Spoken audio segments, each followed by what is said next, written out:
还是你存心想践踏我们的交情？我们什么交情？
怎么不跟我打声招呼？拉萨考察完，直接飞去府上。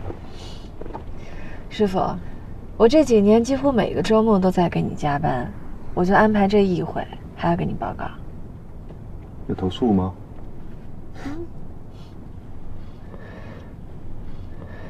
回去看老朋友？对，有个老朋友结婚。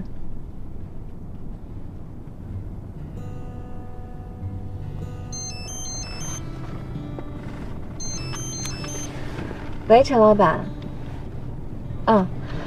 木兰酒庄的合同我们已经在走流程了，大约1周之内可以寄到您那儿。好嘞，您放心。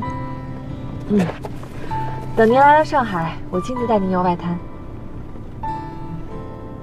好嘞，谢谢，再见。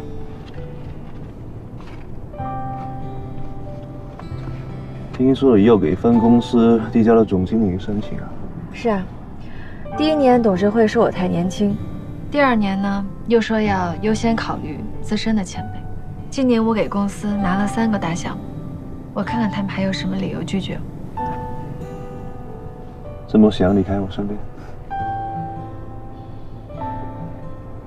我在特助这个位置上待的时间太久了。再说，等我成为了经理，我可以给你赚更多的钱。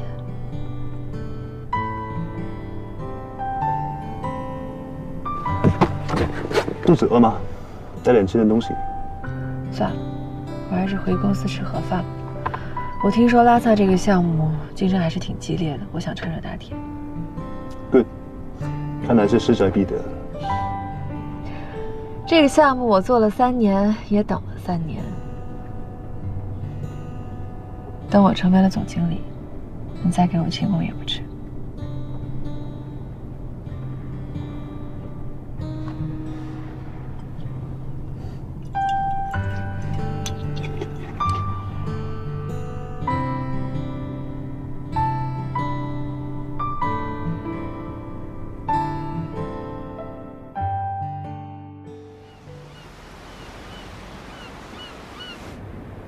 怎么样？2年不见，阜城变化很大吧？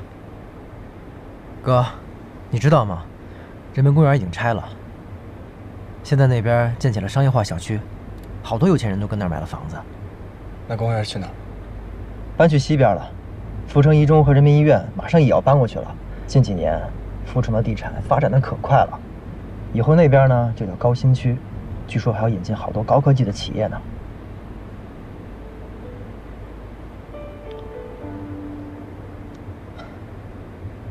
哥，这次回来还走吗？年纪大了，不想跑了。沈娘她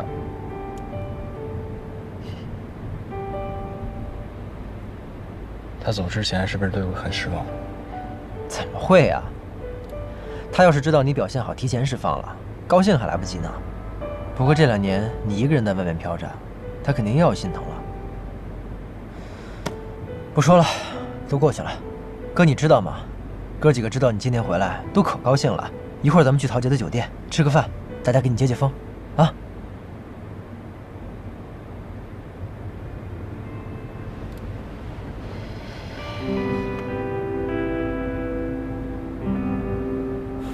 哥，你先下，我去停车。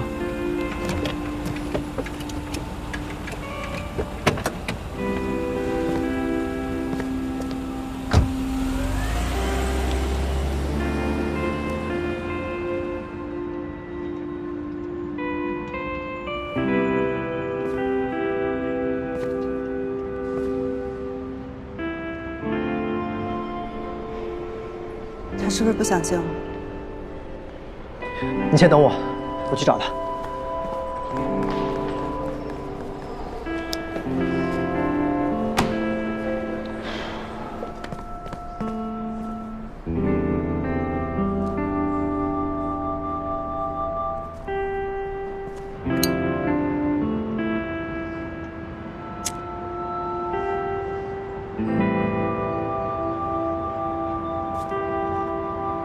要是还没准备好见他们的话，今儿就先别见了。我还要去趟居委会，改天吧。之后呢？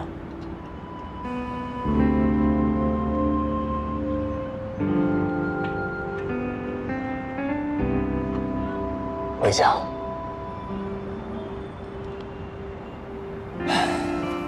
行，屋子我都给你收拾好了。嗨，哎呀，你不用陪着我，我一个人生活也没问题。谁愿意陪着你啊？我就是喜欢你那个船屋，我都住习惯了。怎么着？你要赶我走啊你？臭小子！你愿意陪着我，我是开心的。哥，回家。走。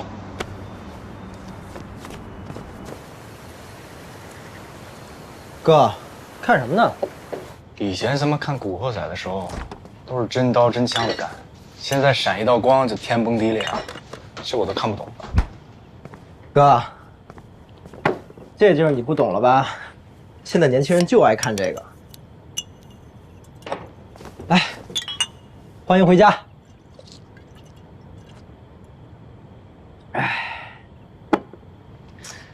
以前的兄弟都怎么样？你問邊個啊？浩南的身嘅。都講好喽。浩南哥斷了只手，回老家了。山鸡哥做生意当老板去了。浩南最后跟谁在一起了？这我哪知道啊？孤家寡人吧。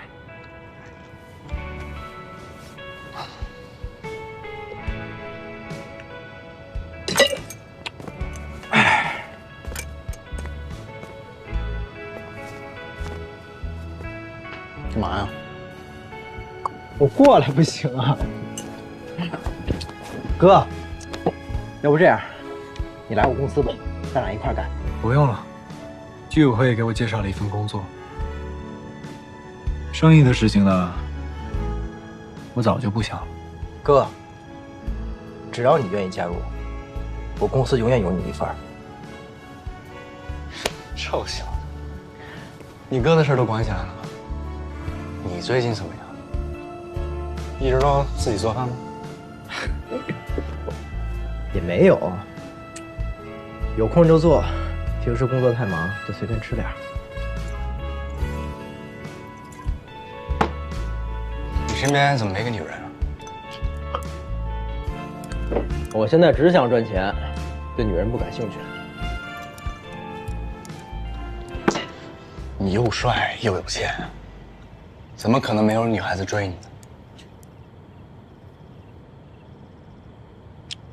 当年你开溜冰场的时候，不是也特帅特有钱吗？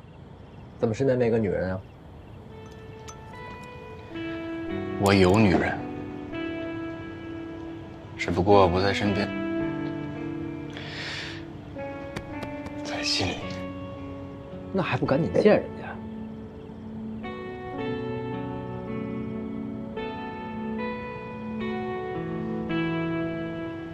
你心里就没有想见又不敢见的人吗？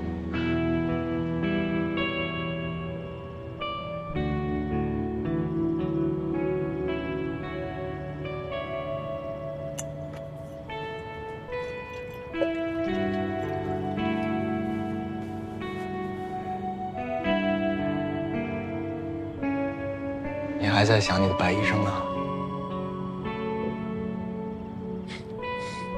来，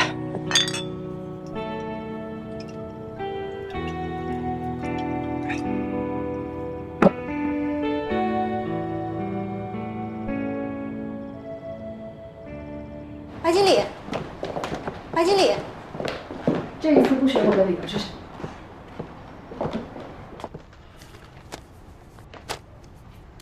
这是董事会的选择。是董事会的选择，还是因为她是公司董事的女儿？这是他，也不是你想象中的贞观系户。他在瑞士读过金融专业研究生，还在香港总公司实习过1年。那项目经验呢？去年你们就是用这个理由拒绝的我，所以我做再多的项目，帮你赚再多的钱，也去不了我想去的位置。已经第3次了，为什么别人可以，我就不可以？你们每次都有各种各样的理由，至少一次凭实力都不行吗？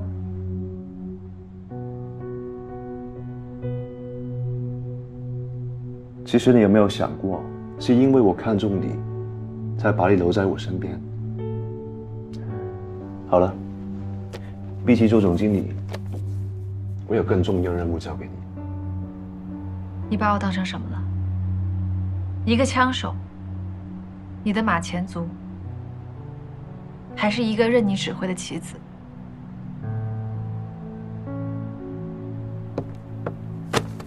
你忘了当初走投无路的时候，怎么说服我给你工作机会？怎么拼命也要证明自己？你现在这个选择，代价有点大。如你所见，我走投无路了。我现在需要一个工作机会。一个把自己声名烧成习棋的人，我为什么要帮忙？但他不是最终局，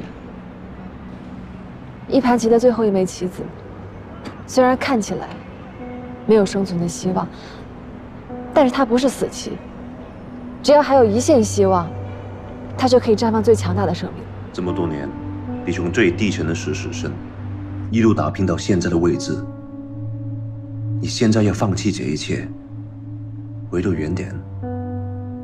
对不起，这个白男我不认识。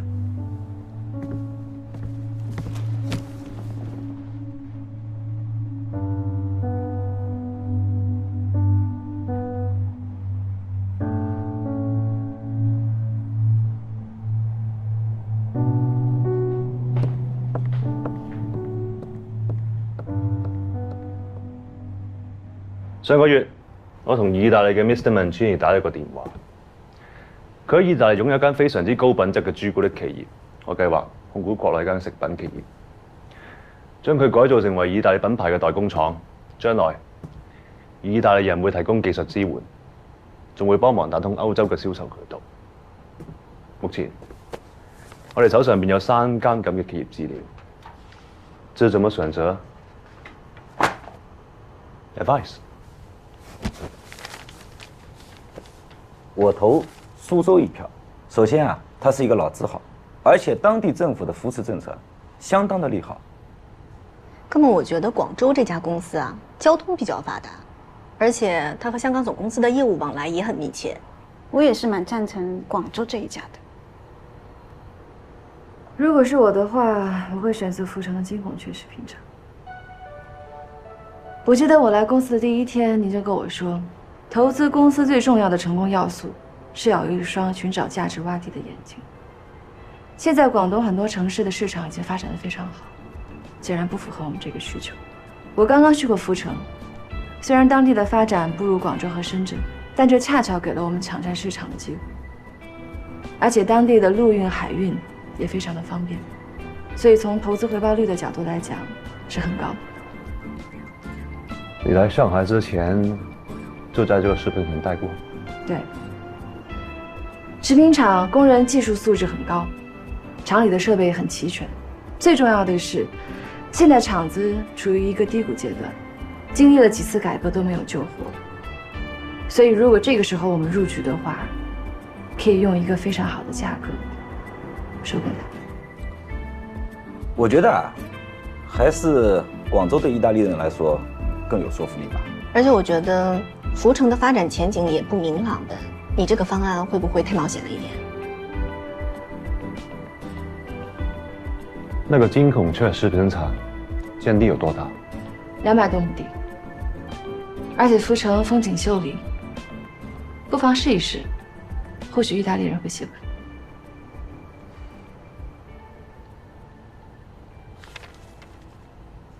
辛苦啊！一会儿请大家吃雪糕。李总，你这2箱雪糕得值多少钱呢？几万块钱吧。几万块？嗨，这算什么呀？像这个车下午还能拉10车过来啊！李总，今年夏天可特别热，你们卖他个几十车，不得挣套海景房啊？嗨，为了这冷库，我们给厂子那么高的租金，那还不得可劲儿用？我看出来了，您真是咱们阜成的大财主啊！说什么呢？辛苦了。没事。您说，最近厂里还有一些对你们不太好的传言。什么传言？大伙儿说你们在外边卖冷饮、卖雪糕，一个月能挣几万块，给厂里就交几百块钱的租金，这不是占厂里便宜吗？他们想把你们轰。师傅，你别听他们成天搁那造谣，什么几百块钱啊！去年我跟小陆，我们俩亲自找洪书记聊的，一个月2000块钱的租金，白纸黑字，那写的明明白白的，我们可没占厂子便宜。师傅，真是这样？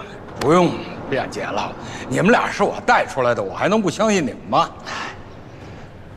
但是啊，树大招风，这2年你们是挣了一些钱，但是有很多人看着眼红，所以说3道4。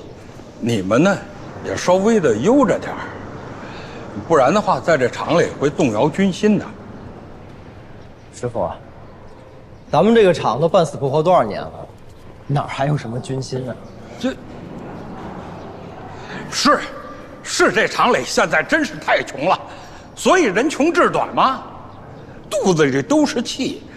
你们俩别把人家气给挤爆了。你们现在是发达了，但是也应该考虑一些那些还过苦日子人的心态。我们发达什么呀，师傅？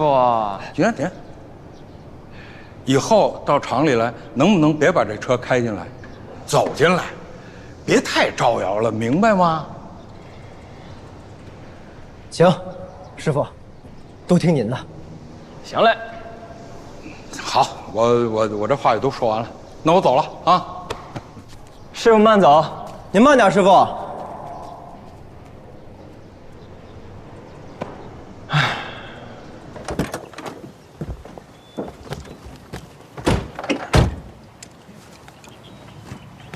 我就是想不明白了啊！我们凭本事赚钱，别人有什么可眼红的呀？你有怨气你自己憋肚子里啊！你赶我们走干嘛呀？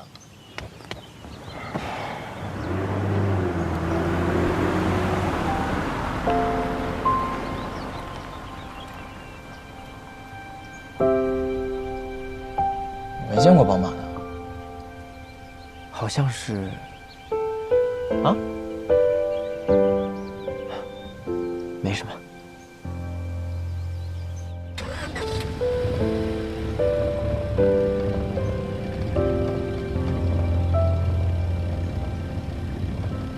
走吧。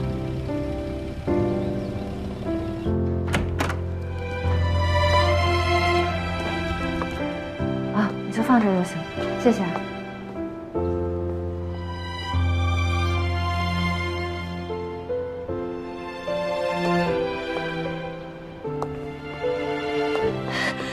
白兰，做梦都没想到你能回厂里来。我是应该叫你白经理呀，还是白厂长？你少来了，我还是白兰。啊，你要在这儿住啊？现在福城好的酒店那么多呢。住厂里方便，免得跑来跑去。瞧你这艰苦朴素的样子，有你这么个好领导，改革可算是有戏了。但是这月黑风高的，你一个人怕不怕呀？要不我陪你一起？我可不敢把新婚小娇妻拐过来，那李光南不得杀了我？他敢。没关系，我一个人是可以的。不过我最近工作的事情弄得我有点焦头烂额，你可得帮我。啊？我只是一个劳资科的小科员，我怎么帮你啊？我这次回来呢，是为了带领食品厂转型成为意大利品牌的代工企业，周转资金，扭亏为盈。不过这不是一件容易的事情，所以我需要一个值得信任的财务总监。财务总监？你不会是说我吧？就是你啊！别人觉得你是丁德忠的外甥女，靠关系进来的，但是我知道，你初中毕业就可以自学高3数学了，3位数的加减乘除更是脱口就来了。咱们厂当年发年终奖的时候，几千号人的钱你算得明明白白的。听你这么一说，我好像还有点厉害。那可不吗？而且你在厂子里这么多年，也是最熟悉厂子的人，所以我想来想去吧，也没有第二个人选。好，只要能帮到你，我就浑身是劲儿。我们又可以一起并肩作战了，像以前一样。不过这一次跟以前不一样，恐怕没有那么多。厂里资金困难也不是1天2天的事情了，里里外外的纠纷更是一笔乱账。如果有外租的场地设备，我们都要全部收回来。一定要做一份漂亮的清单，才可以说服意大利人。那小陆和李光南租的厂里的冷库也要收回去吗？他不是早就离开厂子了吗？是早就离开了，但是这么多年，厂里一直靠租场地和设备维持账面上的资金，他们也依赖厂里有个后方保障。冷库对他们来说真的很重要。那我们也得一视同仁。我会按照合同给他补偿。你这次回来见过小陆了吗？还没有。我觉得你们还是见一面谈一谈，没准儿还有通融的余地呢。我这次回来是工作的，我可不想让他影响我的决策。什么？还要加订单？肯定没问题啊！您可是我的大客户，肯定得给您面子呀。行，您放心吧，等我消息吧。好嘞。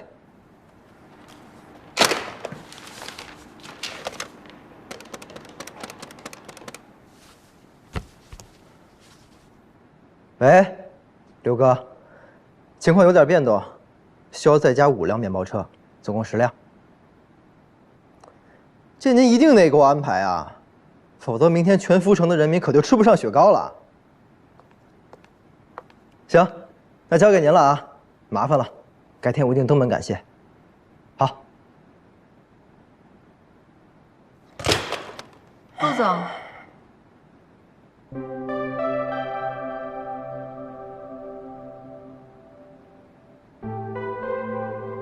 有时间聊聊吗？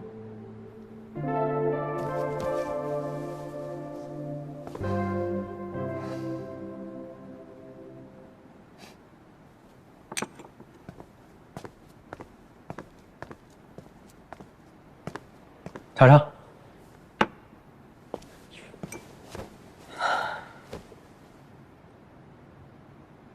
奶茶。我自制的，一般的客人我可不给他泡。你怎么不继续你的奶茶事业了？因为做品牌代理，更赚钱一些。我今天找你，也是为了正事。我的上海投资公司准备收购食品厂的全部股份。什么意思？公司董事会研究福城很久，我们相信福城是未来东南沿海地区最有发展潜力的城市之一。收购食品厂只是第一步，我们打算改造食品厂，成为代工外国产品的现代化企业。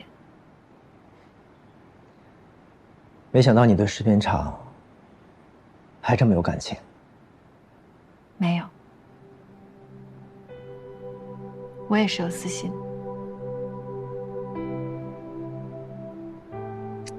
可我已经不是食品厂的人了，找我能谈什么？我们需要收回所有租赁出去的场地和设备，这样才可以和我们的合作方谈判，包括你的冷库。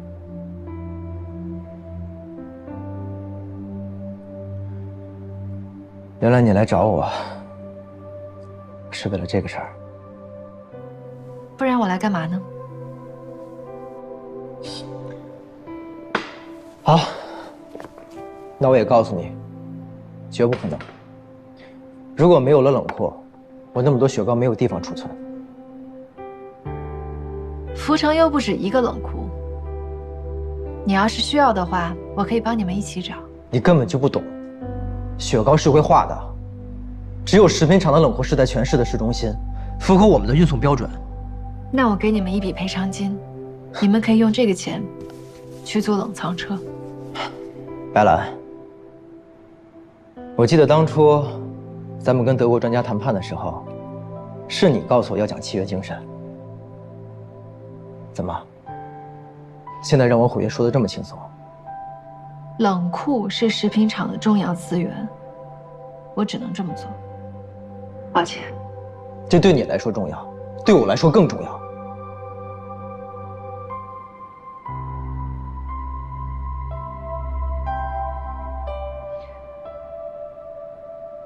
那你开个价吧。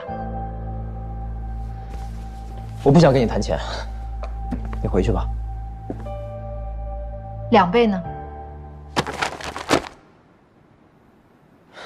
白兰，我想你应该了解我，钱是不会让我退让的。还是你存心想践踏我们的？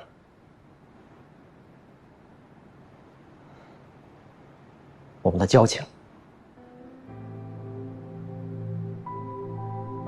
我们什么交情？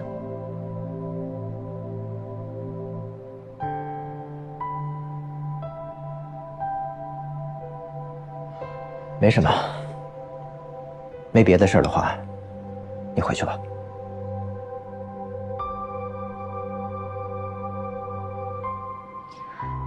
好啊，既然你不想聊的话，我给你1周的时间，把冷库清空。白兰，你不要觉得用钱可以解决一切问题。你听好了，我绝不会搬。你这是在赌气。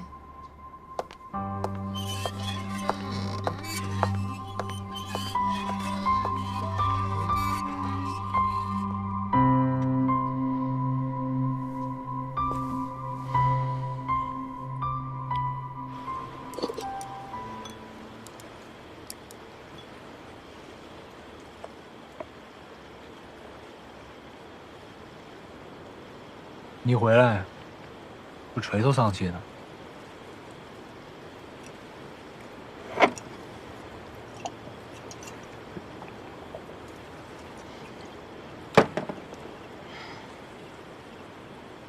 陆大江，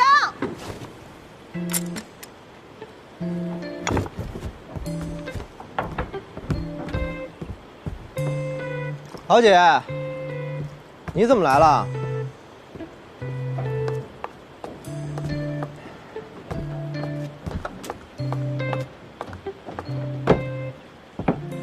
陆大江呢？我哥不在啊。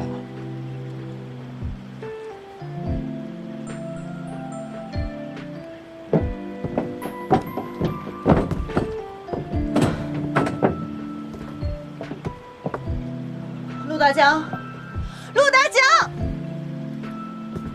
你给我出来，陆大江！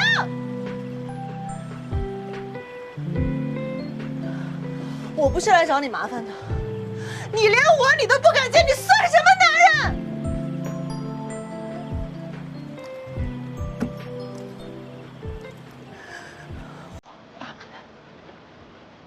我妈蛋蛋小鬼，你最后当一辈子的缩头乌龟！敖姐，算了吧。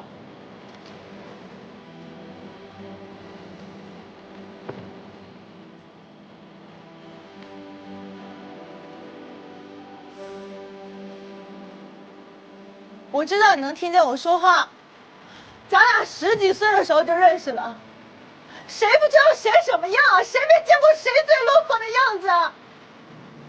你干嘛呀你？你要不想见我，我不强求你。但是我告诉你，你少抽烟，少喝酒，别给我惹事儿，给我好好的活着，听见没有？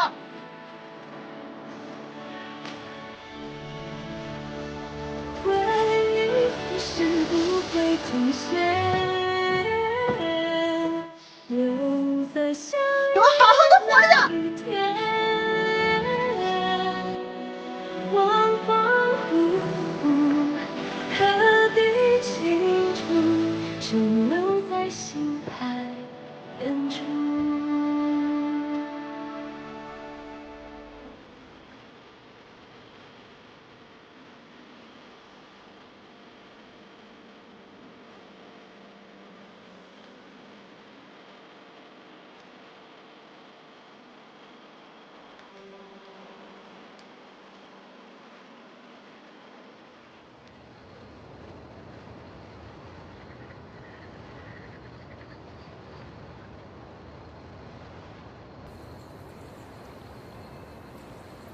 你不是也放不下他？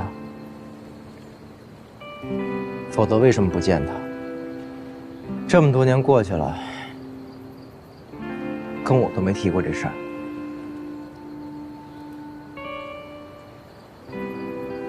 说实在话，其实我根本高攀不上人家，人家是大家闺秀，爷是华侨，一直在国外做生意。改革开放后，他爸爸就去找他爷爷了，家里就剩他和他妈妈，所以受尽了这些小混混的欺负。有一次让我遇见了，那我肯定不能袖手旁观，对吧？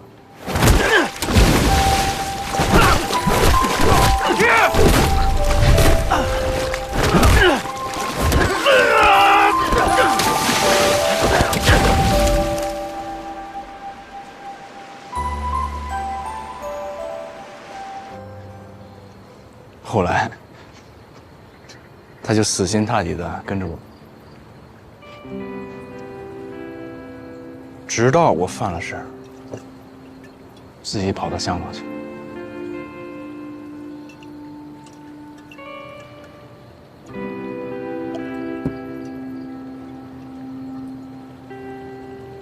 还够可怜，跟我在一起也没过几天安稳的日子。我不想拖累他，不想让他一直等我，所以故意不见他。我想让他寻找更好的生活。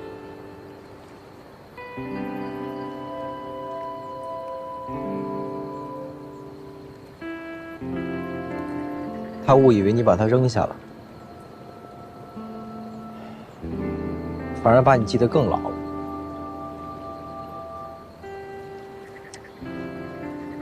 但他后来怎么就成了 KTV 老板了？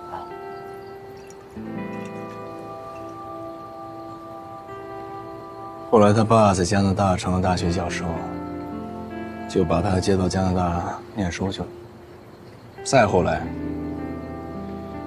他不想继续再上大学，他爸就给他了一笔钱，让他回国做生意。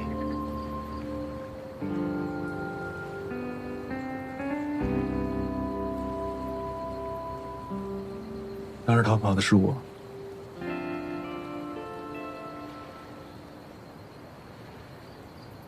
现在我有什么脸来面对他？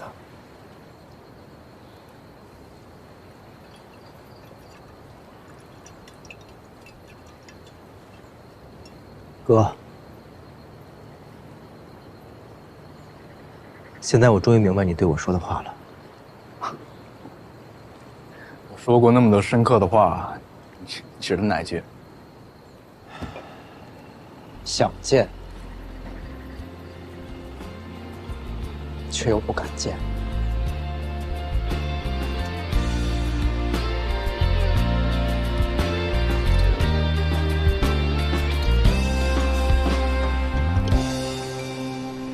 玻璃屋檐，雨季时候的渐变，阳光坠入失眠海面，迷雾冷酷遮住视线。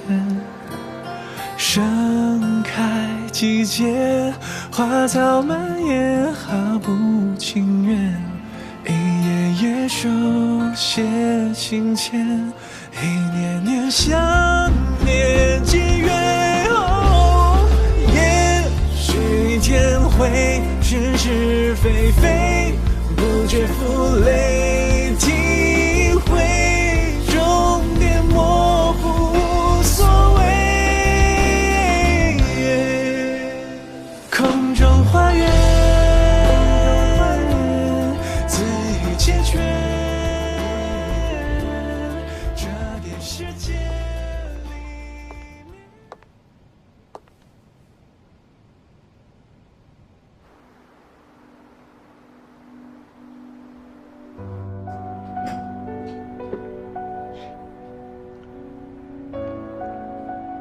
去府城，想好吗？想好了。有熟人的地方是优势，更是困难。只要你心里没有障碍，我可以把这个项目交给你。你是在质疑我的能力吗？我只是了解了你的弱点。那我会证明给你看，只有我可以拿下这个项目。收购重建这个工厂，可不是按占度假村这么简单，没有1年半载脱不了身。与其在这个结果弥补的事情上折腾，我更希望你帮我到各个城市工程落地。那既然这么难的话，我想加一个条件。你说？如果项目成功了，我想自立门户。这怎么想要离开我嘛？师傅，这些年你帮了我很多，在我什么都不是的时候，你一个项目一个项目的带我做，我很感激，也不想欠你的。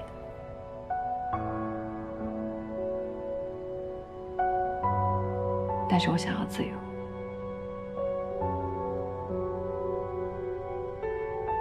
好，那我答应你。但是玩不成，你再帮我10年呢？一言为定。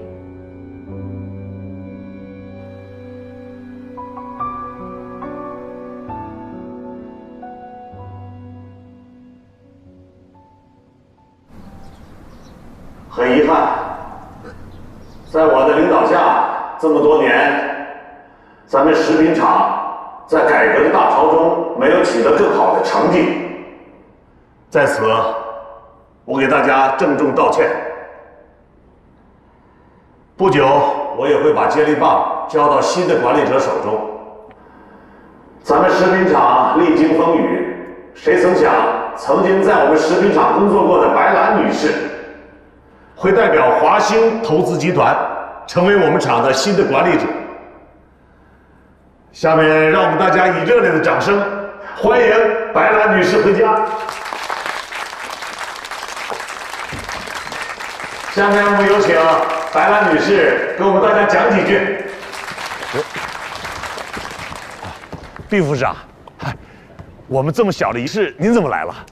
今天是食品厂涅槃重生的日子，再忙我也得来啊。是。小白啊，你好，好久不见。毕市长好。准确的说应该叫副市长。刚好企业改制这一块由我来负责，以后我们又要在一起打交道了。请您多多支持我们的工作。我一直都在支持。是。同志们，我相信咱们食品厂在白兰同志的带领下，一定能够走出困境，重获新生。咱们食品厂有40%的股份还在市里边，是吧？但是呢，今天我代表市委、市政府表个态，我们全力支持白兰同志的改革，不达目的绝不罢休。大家鼓掌。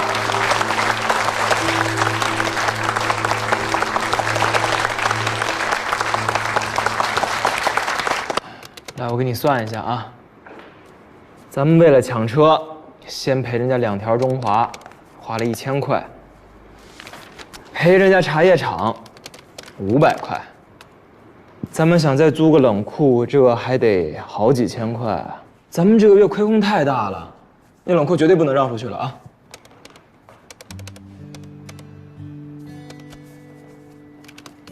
你在那看什么呢？我在算，在城里建一个冷库需要多少钱？你疯了吧？有现成的不用，你还自己建一个？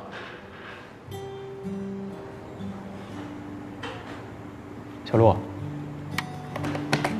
你是不是打算跟白兰妥协啊？肯定不能妥协啊！可白兰那个人什么性格你也清楚，咱们肯定要做2手准备啊！白兰是什么性格我清楚的很，多倔呀！那可是你也不是什么省油的灯呀。不是我说啊，你不是号称福城第一猛男，白兰面前最深情的男人吗？你倒是想想办法呀！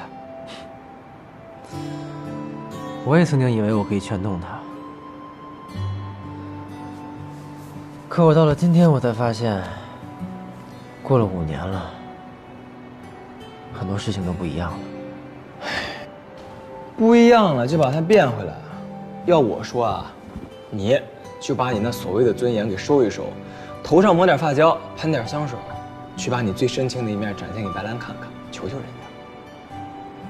一码事儿归一码事儿。再说了，她现在在想什么？身边有没有男朋友？过得好不好？这些我都不知道，我怎么开口啊？回忆一下过去的美好呗。你们俩曾经那么多甜蜜，又不是假的，真当不成男女朋友了，还当不成朋友？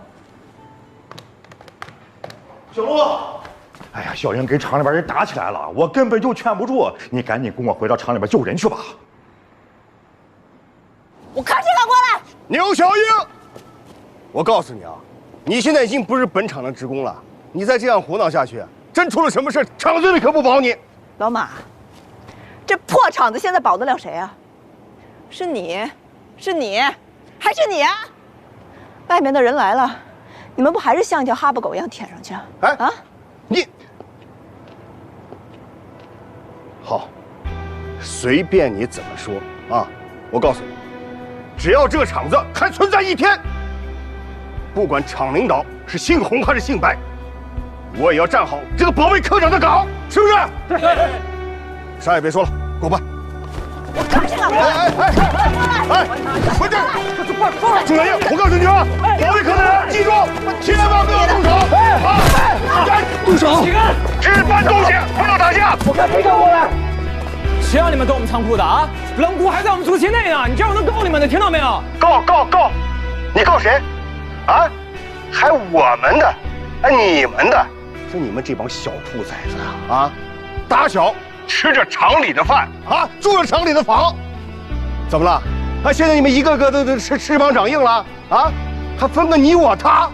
老板，你有你的职责我懂，但我也有我的原则。这是我们的仓库，今天说什么我也不会让。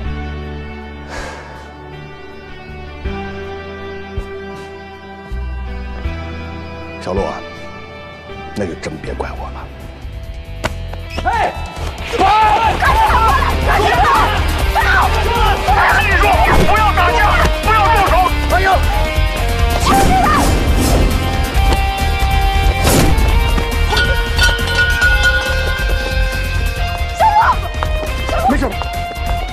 啊？不是，哎呦，我是你。